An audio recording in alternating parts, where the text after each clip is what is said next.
I'll be coordinating this this session with my colleague, Mr. Ferdinand. And it's a pleasure to see that a handful of us have interest in paving the way forward to relieve our masses, our citizens, our people from the conditions which they are currently going through since the past probably 8 to 9 years. So we are still going to give everyone a chance according to the program which is on the platform. We've got from welcome, and then we are going to have introduction of personalities and main guests, which some of them will have the privilege to introduce themselves. We are going to have the agenda and housekeeping rules, which will be presented by Mr. Ferdinand. And then we are going to have the main address, the concept and genesis and the expectations from this joint initiative. Then we are going to have, that will be done by Milan Atam, who doubles as the engine behind this and the chairman of the Southern Cameroon Alliance, as well as Southern Cameroon Congress of the People. And then we are going to have Reverend Cham Godwill representing the civil society to speak. We are also going to have Mr. Michael Teki from the Federalist Caucus.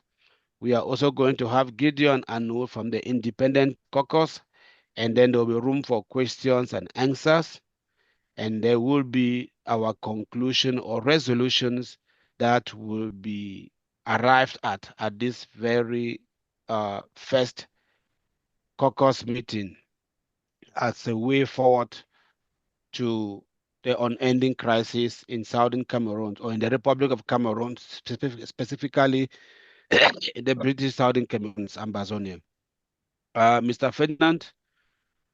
Yes, thank you very much, Mr. Co-Moderator. Just a few additions to what you have just said. We thank you very much for presenting to us already the agenda. You've already done that. And then I just added on the agenda that Reverend Cham will not be able to make it. So he will be ably represented by Mr. Teddy. So when it's time for introductions, Mr. Teddy will get to know more about him. And then just to add that, firstly, that the meeting is being recorded.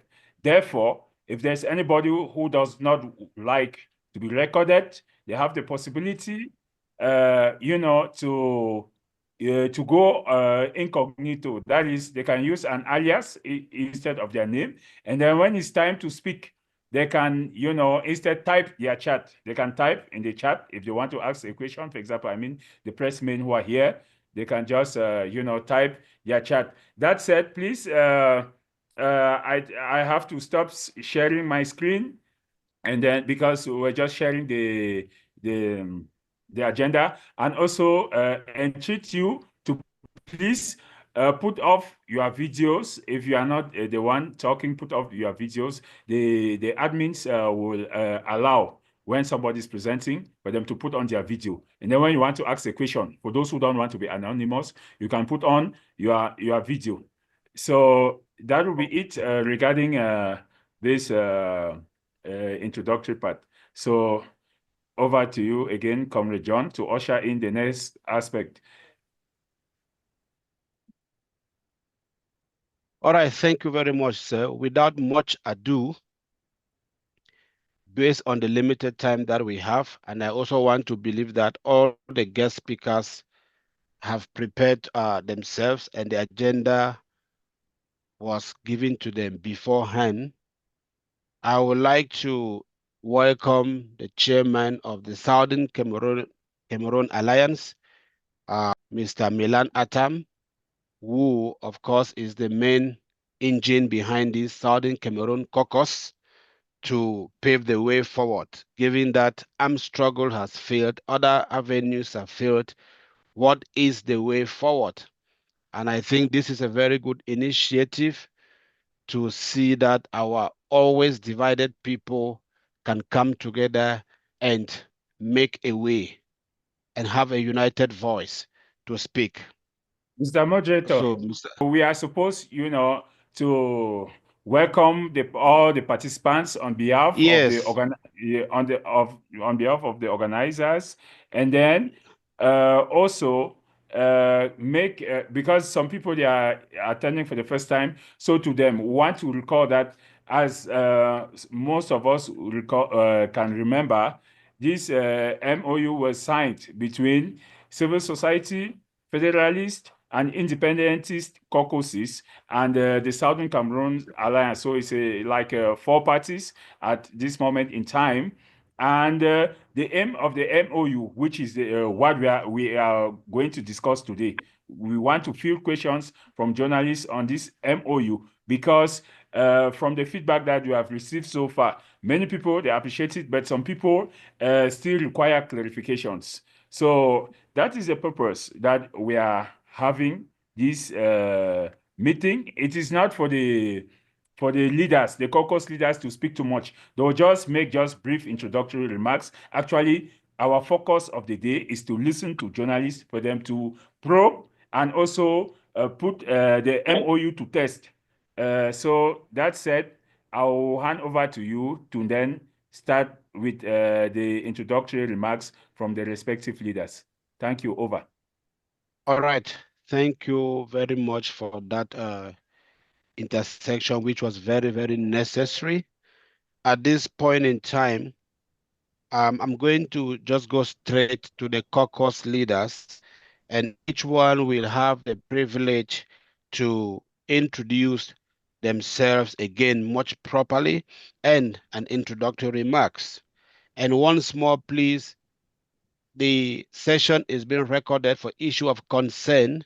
So if you consent your name or you consent your video, you will do likewise as my colleague has earlier mentioned.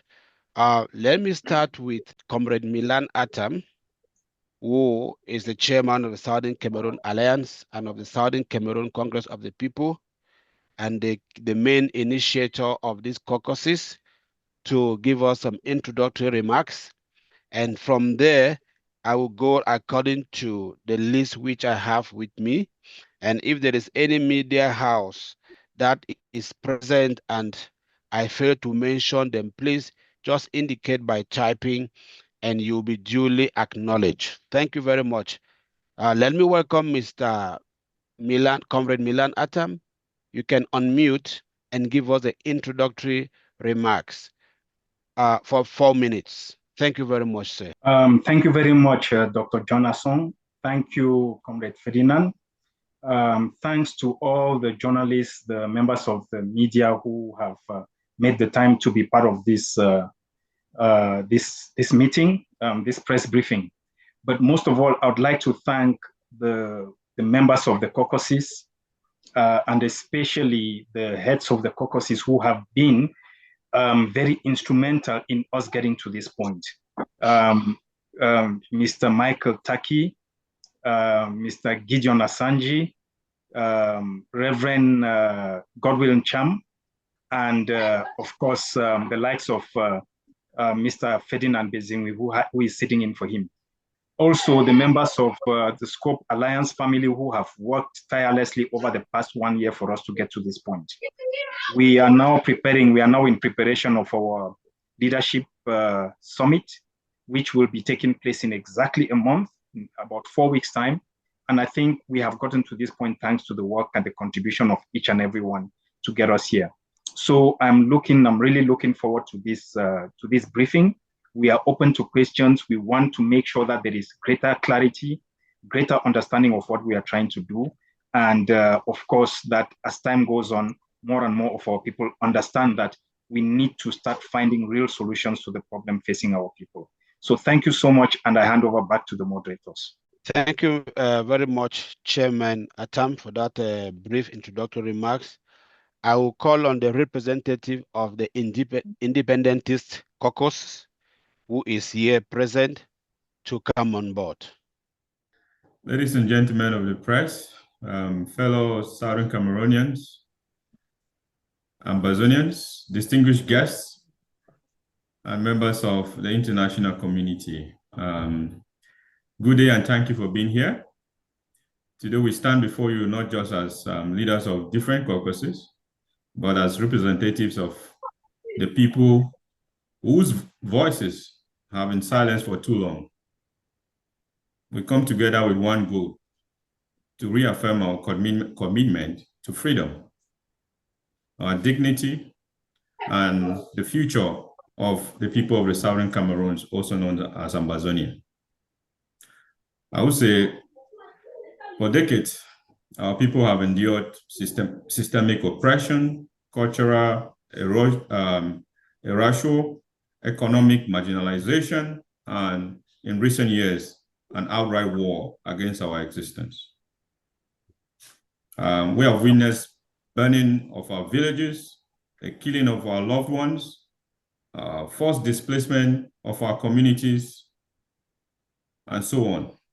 All these atrocities are not isolated incidents. They are part of a calculated effort to erase our identity and subjugate us under a system that does not recognize our rights, our history, or our aspirations as human beings. But we are here today because, despite these injustices, we refuse to be defeated. We refuse to allow our division amongst us to weaken our cause. That is why, on December 31st, 2021, key representatives of the pro-independent caucus, the pro-federalist caucus, the civil society caucus signed a historic memorandum of understanding. I would say this memorandum of understanding is not about compromising our individual beliefs.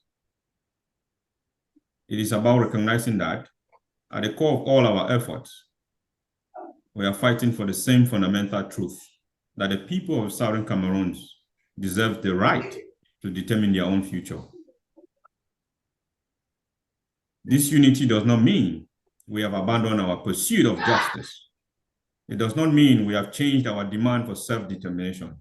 It means that we have chosen strategy over division, diplomacy over infighting, and a collective vision over fragmented approaches. Our strength lies not just in our convictions, but our ability to stand together.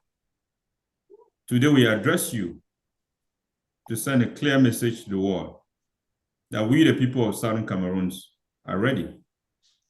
Like we have been ready always, all for the past 60-something years. We are ready to take control of our own narrative. We are ready to engage with stakeholders, both nationally and internationally, who genuinely seek a just resolution to our plight.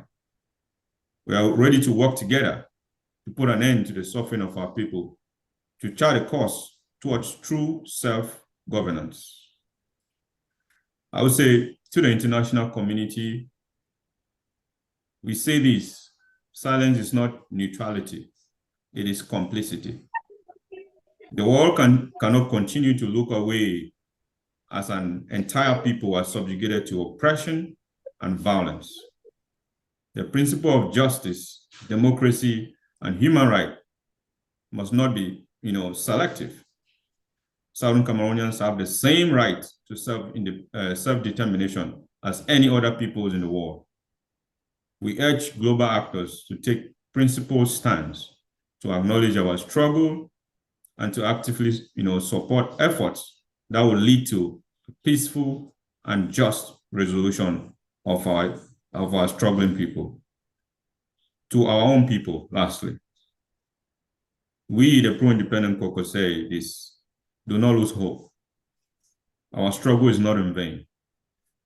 Every moment of resistance, every act of resilience, and every voice that refuses to be silenced brings us one step closer to freedom as we seek. We will not rest. We will not waver. All right. Thank you. you very much, Comrade Asanji, for that brief expose of the injustice and above all, the idea of the collective vision over fragmented vision, which is what we all believe that will help to restore the dignity that our people deserve, the dignity which we all are crying that have been lost under the umbrella of political ideologies and philosophies. Let me move straight to the next caucus representative here, the Federalist caucus.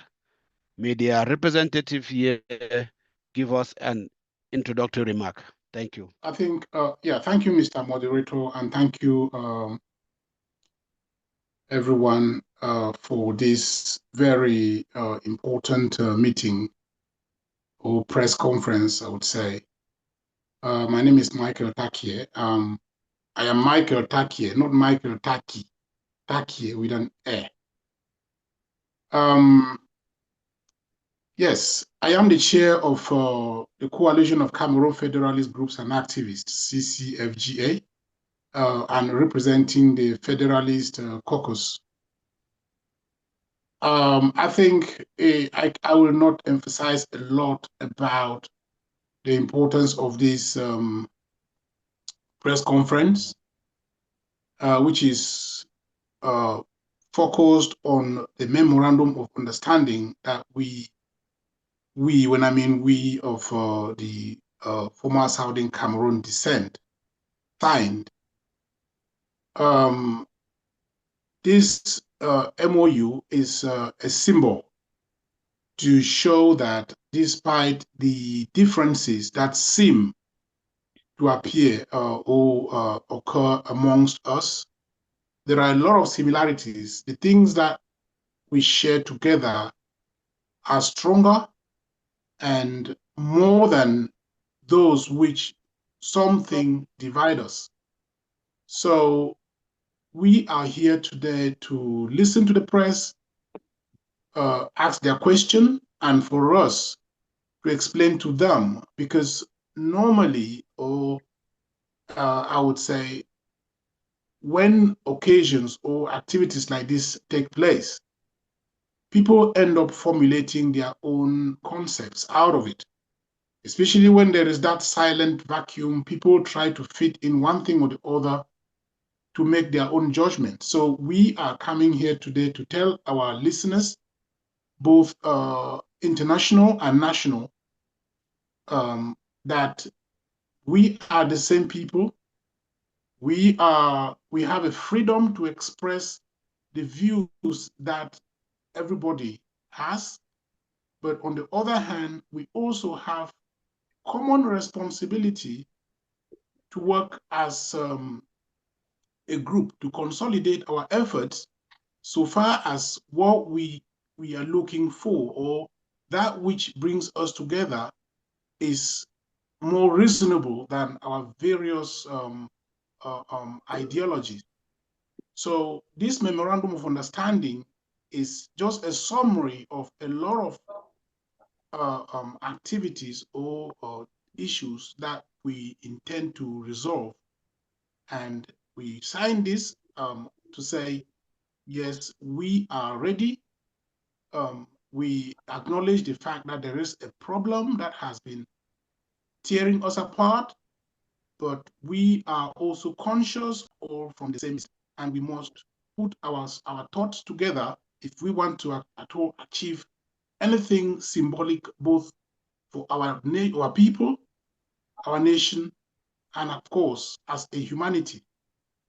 So as we come in here today, I think we would like the media to take us very seriously.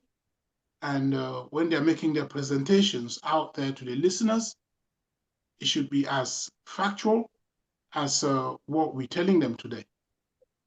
So thank you very much. Okay, thank you very much, Mr. Michael Takie. I hope I have pronounced it this time correctly. Yes. I really appreciate your presentation. I love this. I'm very happy that the things we share are more than the things that divide us, and there's a common responsibility for all of us as Cameroonians of the Southern Cameroon descent, if we need our people to have the dignity that they need, and of course, that the whole nation, as you rightly said, to breathe. If one part of the nation, if one part of the division is not well, we can only pretend to say it's fine, but we know deep in us. And I also appreciate the fact that Our pressmen are here, they are listening to us. Let the representation of this caucus be as factual as it is. And let it represent the views and not the interpretation of the independent press houses. So I really appreciate you for that, for your introductory remarks. I will move next to the Civil Society Caucus, the leader or the representative who is here to give us their introductory remarks. And for those who are joining in, as I can see, I want to welcome you again to this press conference, which is basically to explain the MOU that has been signed by the Southern Cameroon Alliance, the Civil Society Caucus, the Federalist, the Independentists, all in attempt to resolve the harsh conditions, the inhuman conditions that our people have been living in for the past 9 years or so. So I welcome those of you who are still coming in. You are welcome. Your presence is highly acknowledged and appreciated. Thank you very much, Mr. Moderator. All dignitaries respected, ladies and gentlemen of the press, ladies and gentlemen, good afternoon. I'm here, Ferdinand, representing the Civil Society Caucus on behalf of Reverend Cham Godwill, the former CBC Cameroon Baptist Convention Executive President, who is the chair of the Civil Society Caucus. I think as far as the MOU is concerned, one very important thing to note is that all the caucuses are very, very, very independent from each other in terms of their vision, their mandates, and what they feel as their callings. And as such, there must be things that unify us. And one key thing that unifies us is the very fact that we have a set of people who can be named, who can be pointed at, who can be recognized historically, politically, culturally, in a state of suffering, with dignities so robbed that everyone can actually attest to the fact. And this, according to the spirit of the caucuses, is a very solemn recognition. Another thing that really strikes as far as this MOU is concerned, specific from the Civil Society Caucus, is that the Civil Society Caucus is really there because we recognize the importance of conflict resolution. We advocate for, recognize the importance, and even the strategies that are brought together to achieve that conflict resolution are important to us. And so we join the caucuses because we think this ideology of ideologies is very important. Because if you look at it critically, you realize that the conflict that morphed very fast into 2017 into armed conflict is really stirred by a serious clash of ideologies, a serious clash of opinions. So you cannot solve the conflict without looking across ideological lines.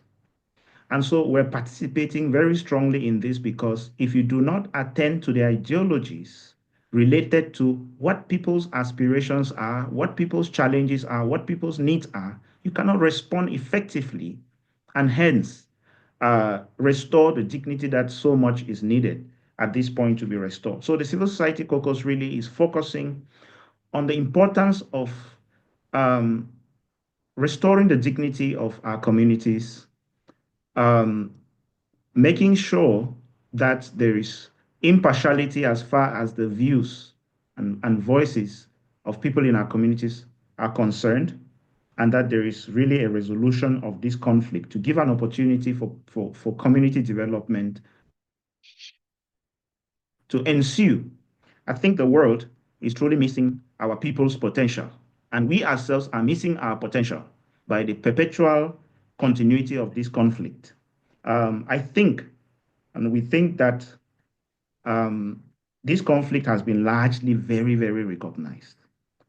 The future is very bleak for so many people.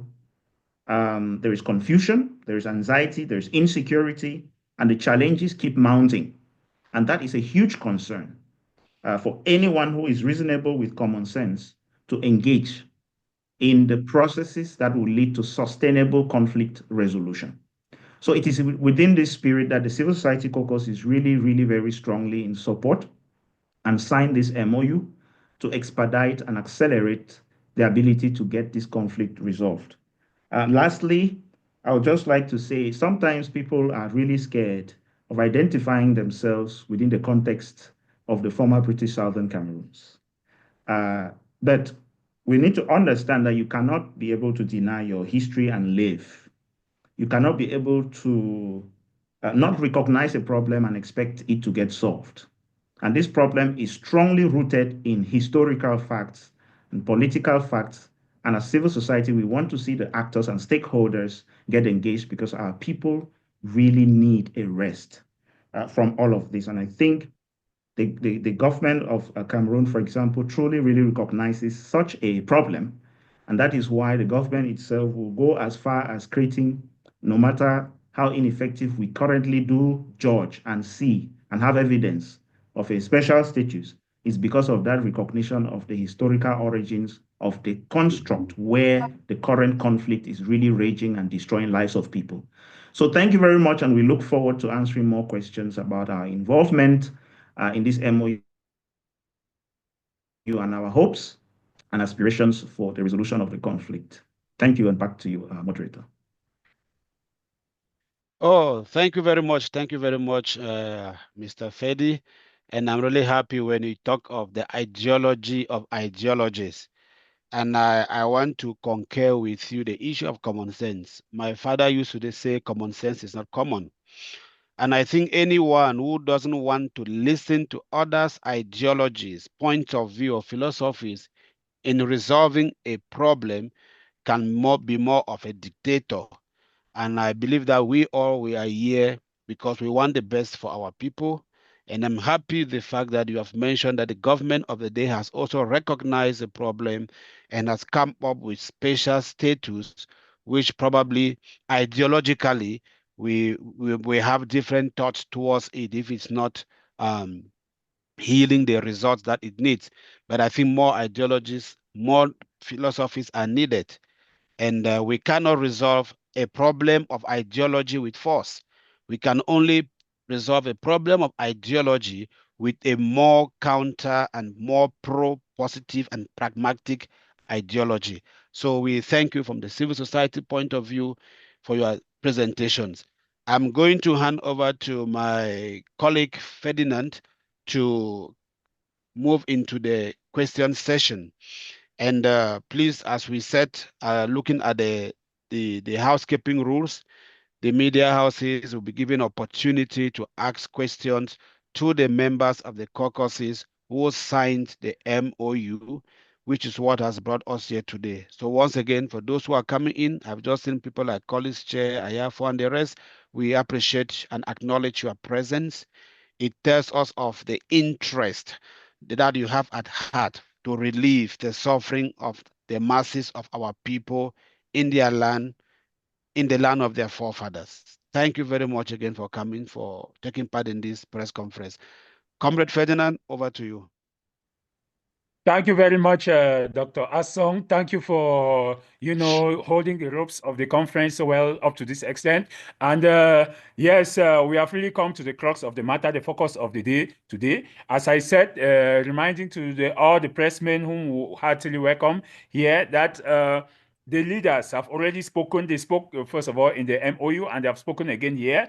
And now We want to listen to you. Please ask, feel free to ask any type of question, probing questions. And we also thank you for your contributions that enabled us, because if we have been successful so far towards the organization, because of the contributions you made when registering, you gave us some tips how to better proceed with it. And we appreciate those who are struggling with network on the ground. There are several people who have just sent a message to me. Amos Mwangsa of Youth Radio, Magic FM, and I forgot his newspaper. And then just also to reiterate that the timekeeper is a third party that is almost functioning like AI. So allow you to ask your questions. You can we have 2 minutes. So it's better we ask very clear-cut questions that are precise and concise. And very importantly, when you take the floor, please introduce yourself again, your media house, and then ask your question. And please also do not forget to name the person you want from among the leaders. If you are asking your question to a particular leader, please say, my question is to this leader or that other leader or their representative. And if you are not asking to any specific person, also be clear and say, okay, my question, let anybody answer. Thank you. Over. A few quick questions. I first want to find out, how do you plan to address the concerns of we may call factions that may not be represented in this coalition? Secondly, what role do you foresee for international stakeholders in supporting your action through this, this joint approach? And lastly, how will you ensure the voices of grassroots communities, that the voices of grassroots communities are included in your decision-making process moving forward? Thank you very much. I've thrown it to the caucus, but I would like Mr.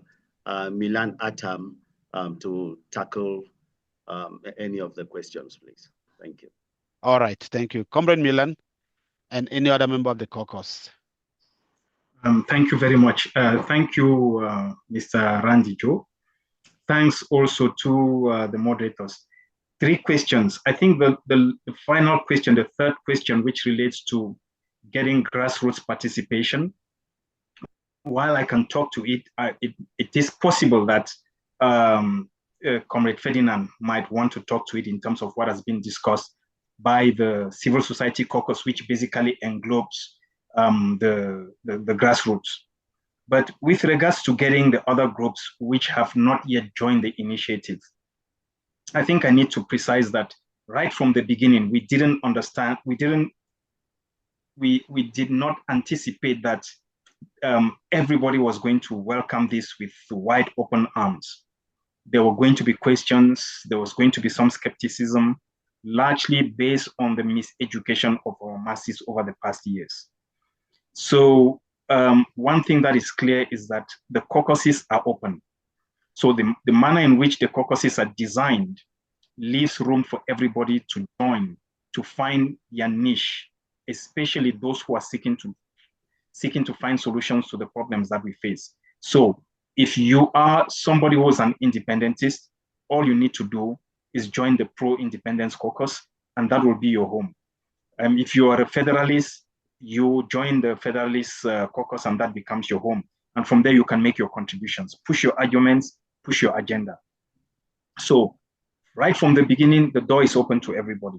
The second thing is that in order to get the caucuses set up, we looked at existing umbrella groups. And I think the same holds for civil society, the civil society caucus. We looked at existing umbrella groups. You may be aware, for instance, that the groups that went to Canada for the Canada talks or the pre-talks in Canada, they were in all 34 groups. So that's already too many if you wanted to invite every single group to be part of what we are doing. So, but because the 34 groups already formed part of what was called the SCPC, the Southern Cameroons People's Conference, it was easier to rather work through the SCPC, which means under the SCPC, there are in our assumption, 34 groups which are members. The same holds for the CCFGA, which is the umbrella group that represented and still represents the Federalist caucus. Now, other Federalist groups will join. Back to your question, what happens to those who have not joined? Number one, we expect that those who see value in what we are doing will join with time. Number two, those who do not want to join, as we anticipated, we cannot force them. We anticipated right from the beginning that there will be that resistance. When they are ready, they will join. One thing is clear, is that over the past 3, 4, 5 years, there has really been nothing happening. It's just been stagnation, and we've been in a state of inertia. So what we are doing is basically building momentum on a coalition of the willing moving forward. The train is moving, it has to move. Now, with regards to your second question, I think your second question was with regards to international community. The international community. Thank you very much. In fact, what we are doing is in response to the expectation of the international community. We have had the occasion to meet with quite a few international players who have continued to ask the question, when you put our issue on the table, are you talking as a representative of the grand majority of Southern Cameroonians? And it's been difficult as a pro-independent or an independentist to say, yes, I speak on behalf of everybody. So we know that the international community is waiting with open arms for us. They have been waiting, they've been craving for some form of leadership to step forward. What we intend to do, and I think that will be happening in the coming months, in fact, immediately after the summit, is that we will be stepping out there and talking to the international community, and we can say in full confidence, this is a representation of the aspirations of our people. And we can, based on that, be able to represent the different facets, the different arguments of what the people of Southern Cameroons want, whether it's federalism, it's independence, or otherwise. And of course, the voices of the people on the ground will be heard as a result of the presence of the civil society caucus. So, and the third question, I don't know if Ferdinand would want to come in. Otherwise, I don't mind answering it, but I'll hand over to the moderators and then we take it from there. Yeah, just thank you very much, Randy Joe, and also Comrade Milan for those responses. Just before I talk about the civil society perspective there, first it's important to really note the fact that these caucuses are built on ideological lines rather than trying to look at supporting, this person or that person, this group or that group. Ideology is very, very important. So many things are thriving on ideology, and so it's important to look at. So when it comes to representation, that delineation in terms of ideological lines really calls for everybody to be able to get represented. And if they look at it and they actually buy the fact that yes, we're dealing with these ideologies, and the invitation to join was not sent to specific groups, it was sent to everybody. And so therefore, it's open to everybody. And as long as they feel the pressure and the need, they're able to join, the arms are open. That's the spirit of the work that we're doing. So clearly, it's not against any group at all. It doesn't matter which group it is. It is not against any group. It is rather for everybody, and it's open to everybody. Now, civil society voices are absolutely really very represented. Randy, first, there are several very credible studies that have been done right within the population that go inside into the minds of the people and the perspectives of the people on the ground that really tell what they see, what they hear, what they feel, what they understand, and what their needs, their aspirations, and priorities are. And so because of the engagement in the civic space by civil society, we're able to have these kinds of information that inform our contributions on behalf of the voices of the masses. And therefore, that is just there's so much of the kind of evidence of information that we're able to bring on board on the tables of discussion that make this ideology not just to be in the air. There is a lot of practicality on it because it truly responds to the needs and challenges of the people on the ground. I'll speak to the one on the international community by quoting straight from one of the key perceptions about the international community by the people on the ground. So there's this study that was done in 2023 that asked the over 800 people, particularly youths from the Northwest and Southwest region, what they think about the international community and this conflict. And over 60% indicated that they feel it is not an internal affair. It is an affair that concerns the international community. So when you ask about the role of the international community, first and foremost, we have to establish the fact that the international community truly has a role, not just because what is happening does affect the international community, but because you realize that the nature of the conflict itself is rooted in the necessity for the international community to be greatly involved. And therefore, there is really no harm in pushing for the involvement of international community in specific ways, especially as Comrade Milan has indicated that we're advocating for. So it is the international community's responsibility to respond in the first place. We're not essentially coming from a perspective of begging the international community to respond. It is their responsibility to respond. And it is also our responsibility to make sure that we call on the international community to take their responsibility to respond to the conflict. I'll end it here. Thank you very much. Gideon, you wanted to take, maybe we'll give you 2 minutes. Right, no problem. Thank you very much. I think I want to thank the 2 previous speakers who responded to Randy Josa's questions. I don't want to talk on the other part of the questions that he asked because I think they have really dealt with those questions really good. The area I want to focus on, make a little bit of comment, is the last part of his question that dealt with the role of the international community, what role it can play, The international community must, for us as a pro-independent caucus, I believe the international community must stop prioritizing political convenience over human lives, like we've seen happen with our case.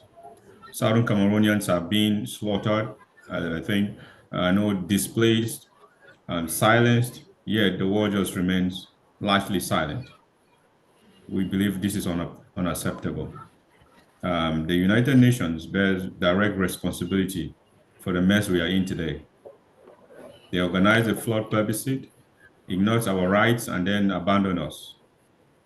Now, they must correct the mistake by facilitating a genuine resolution that acknowledges our right to full independence. Countries that claim to support democracy, human rights, especially in the West, must stop enabling Cameroon's dictatorship, and France, in particular, must be held accountable for supplying arms and political cover to a regime, that is committing atrocities against our own people. We are calling for diplomatic intervention, targeted sanctions against Cameroon's leaders, and international international recognition of our rights to self-determination. I believe the world must not wait for another genocide like we are seeing it, to continue on the people of Southern Cameroons. I think that's a point I wanted to make with respect to that question related to the international community. Thank you. Thank you very much, Gideon. Now let's hand over the floor to Mr. Michael Taki.